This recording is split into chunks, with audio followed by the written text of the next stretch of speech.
My dad laughed, lifting his glass like he was toasting a joke I didn't get. Your sister earned everything on her own, he said.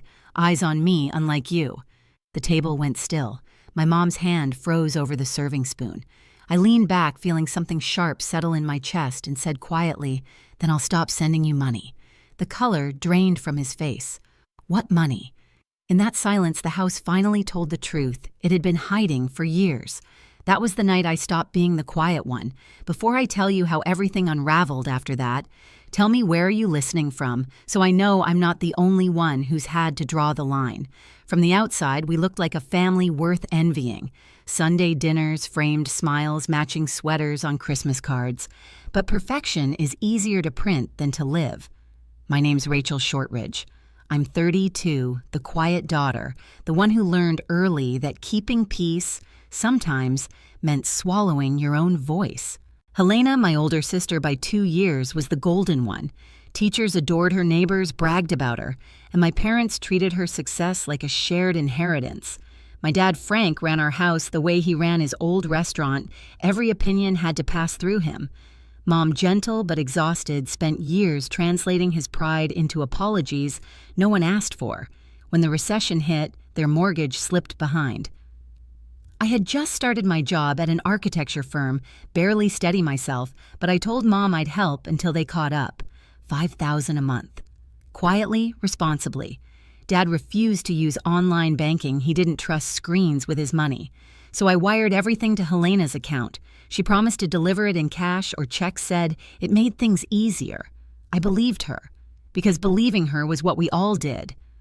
Over time, those transfers became routine, like paying a bill for peace.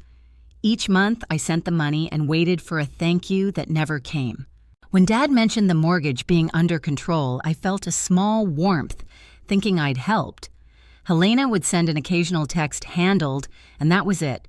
Still, something always felt off. The last time I visited the house looked more tired than before, paint peeling the fridge, humming too loudly. Mom smiled through it the way she always did. "Helena's helping us manage things," she said. I wanted to believe it. I really did. That night, while Dad turned up the volume on the evening news and Helena scrolled through her phone, I sat at the same table I'd grown up at, staring at the family photo framed above the fireplace. 4 smiles, 1 truth missing. If I'd looked closer, maybe I'd have seen what was coming, the cracks already running through our perfect picture. Dinner that night felt like everyone before it, too polite to be real. The table was set with the good plates that only came out on holidays. Mom's rosemary chicken filled the air, the same scent I'd loved as a kid back when the silences hadn't yet learned how to bruise. Dad poured himself another glass of wine, looked around the table like a man inspecting a stage, and then smiled in Helena's direction. "Your sister really figured it out," he said proudly. "She's got instinct, ambition." He looked at me when he said it, but the smile wasn't for me. I felt it like a splinter under the skin, familiar, sharp, impossible to ignore. "I'm happy for her," I said the way I'd said it my whole life. Mom nodded absently, reaching for the mashed potatoes. Her hand trembled a little. Dad chuckled, adding, "All on her own, too." No handouts. The air changed. The clink of his glass against the table sounded louder than it should have. I could have smiled and let it go the way I always did. Instead, I leaned back in my chair and heard my own voice, low but clear. "Then I'll stop sending you money." The room froze. Even the hum of the refrigerator seemed to pause. Mom's spoon hung mid-air.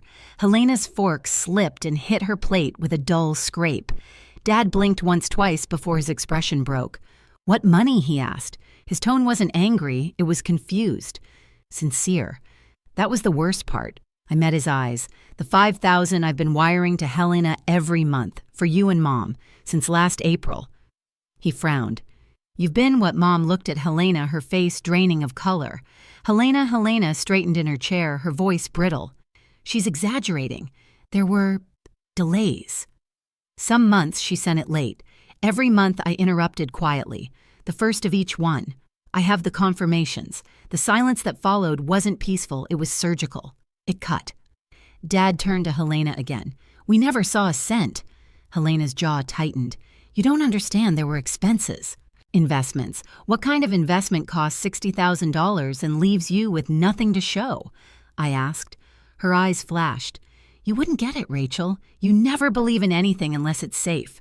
Believing in family shouldn't be unsafe, I said. Mom's eyes filled, her voice trembling. Helena, is it true? Helena looked away. It's complicated. The steam from the food had gone cold. I stood up, pushing my chair back slowly. Then I guess it's her problem now. Dad's hand gripped the edge of the table. He looked at Helena again, but she wouldn't meet his eyes.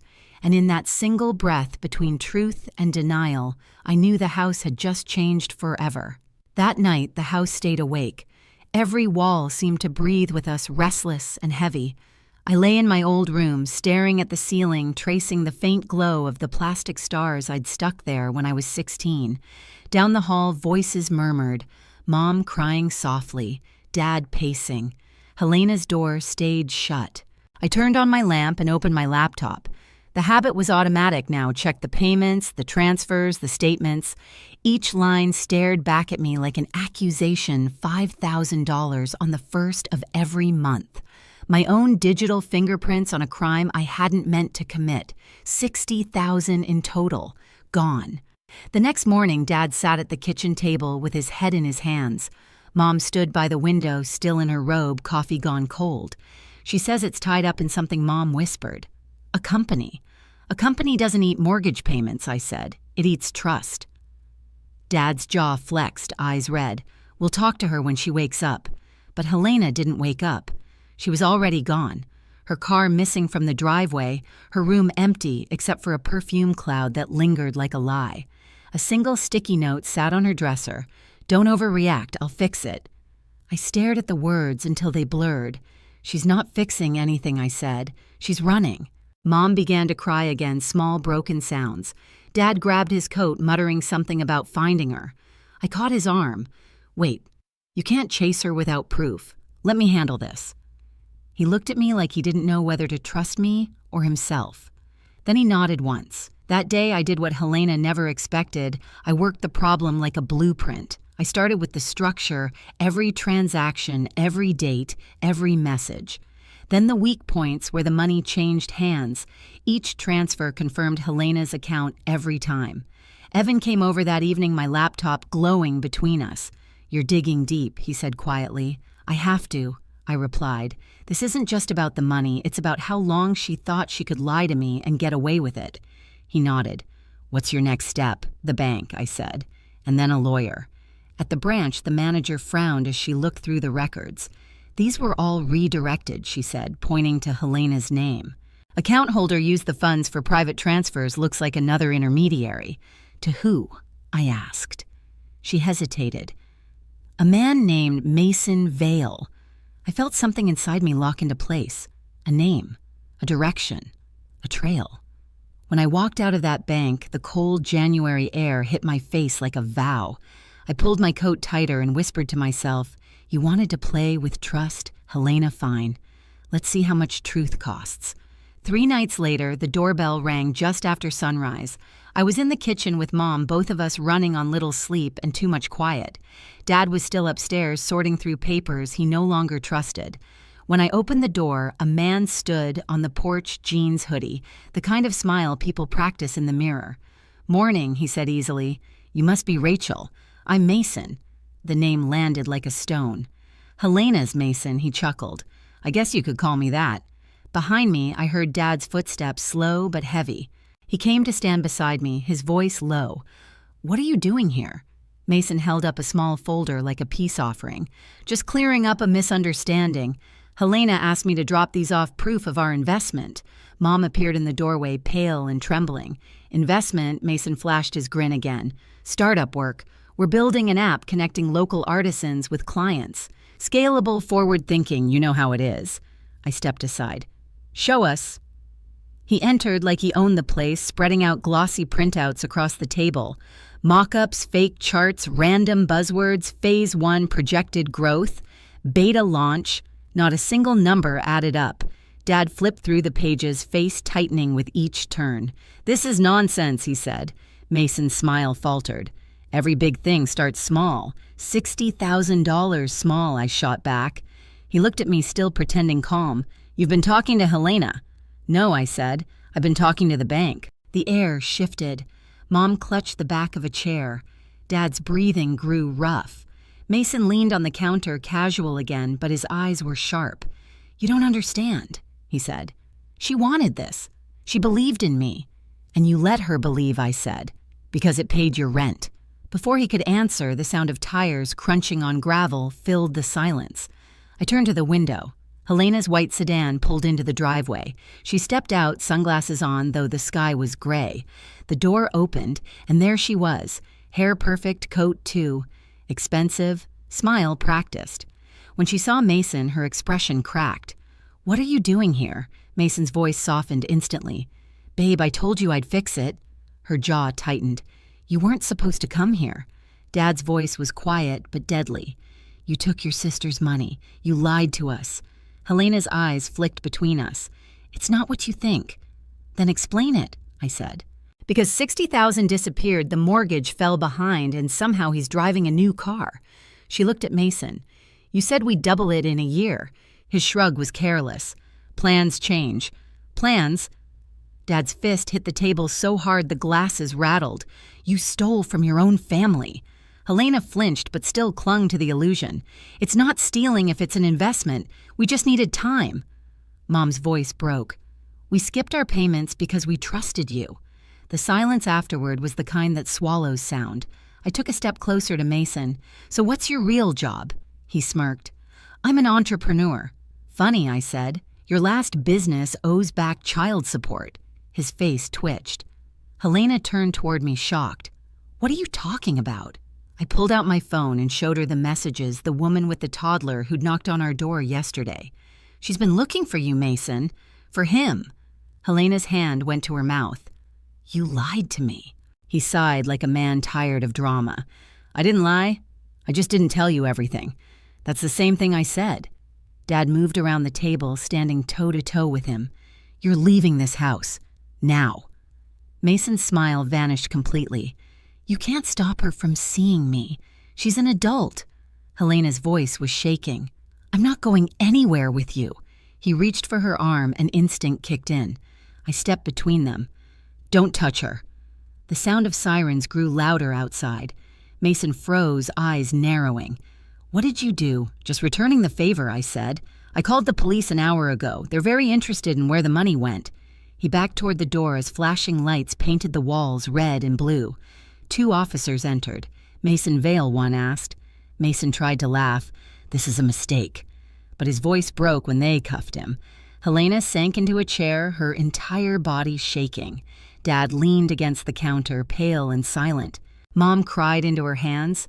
As they led Mason out, he turned to me, his voice a whisper meant to cut. "You think you've won.